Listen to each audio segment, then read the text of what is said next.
হঠাৎ ঊর্ধ্বমুখী তাপমাত্রার পারদ গতকালের তুলনায় সামান্য বেড়েছে তাপমাত্রা এবং সর্বনিম্ন তাপমাত্রা হঠাৎ ঊর্ধ্বমুখী তাপমাত্রা এবং হঠাৎই বেড়েছে তাপমাত্রা। শহরে বেশ খানিকটা তাপমাত্রা বাড়ার সম্ভাবনা এবং আগামী এক সপ্তাহ তাপমাত্রার কোনো হেরফের হবে না এমনটাই জানা যাচ্ছে আলিপুর আবহাওয়া অফিস দফতরে। আর কি জানা যাচ্ছে, মফিজুল রয়েছেন আমাদের সঙ্গে সরাসরি।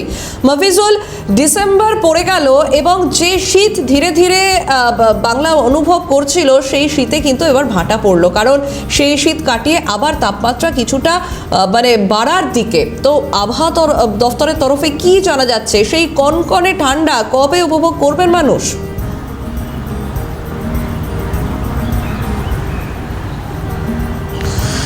স্বাভাবিকভাবেই তোমার এই প্রশ্নের উত্তর কিন্তু রাজ্যবাসী খুঁজছে। আজকে ডিসেম্বর মাসের 16 তারিখ, ফলে ডিসেম্বর মাসের অর্ধেক সময় চলে গেল, কিন্তু এখনো পর্যন্ত হাড় কাঁপানো যে ঠান্ডা সেটা কিন্তু রাজ্যবাসী সেটা অনুভব করতে পারছে না।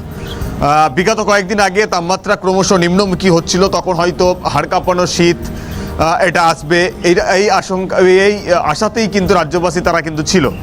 কিন্তু হঠাৎ করে বিগত 48 ঘন্টা আগে থেকে যেটা দেখা যাচ্ছে যে তাপমাত্রা ক্রমশ ঊর্ধ্বমুখী হচ্ছে, বিশেষ করে নিম্ন তাপমাত্রা এবং সর্বোচ্চ তাপমাত্রা দুটোই কিন্তু কার্যত ঊর্ধ্বমুখী হচ্ছে। তার মূল কারণ হচ্ছে উত্তরে হাওয়া প্রবেশের ক্ষেত্রে কোথাও একটা বাধাপ্রাপ্ত হচ্ছে, যে কারণে তাপমাত্রা যে গতিতে নিম্নমুখী হচ্ছিল সেখানে কিন্তু অবশ্যই বাধা তৈরি হয়েছে, যার ফলে তাপমাত্রা ক্রমশ ঊর্ধ্বমুখী হচ্ছে।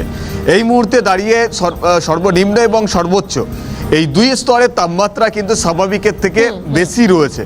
ফলে সেই জায়গা থেকে দাঁড়িয়ে যে ঠান্ডার যে অনুভূতি, হাড় কাঁপানো যে ঠান্ডা, যেটার জন্য রাজ্যবাসী অপেক্ষা করছে, সুতরাং ঠান্ডার যে অনুভূতি সেই অনুভূতি কবে রাজ্যের মানুষ অনুভব করেন সেদিকেই নজর থাকবে। আপাতত ধন্যবাদ মফিজুল, সরাসরি ছিলেন প্রতিনিধি মফিজুল ইসলাম।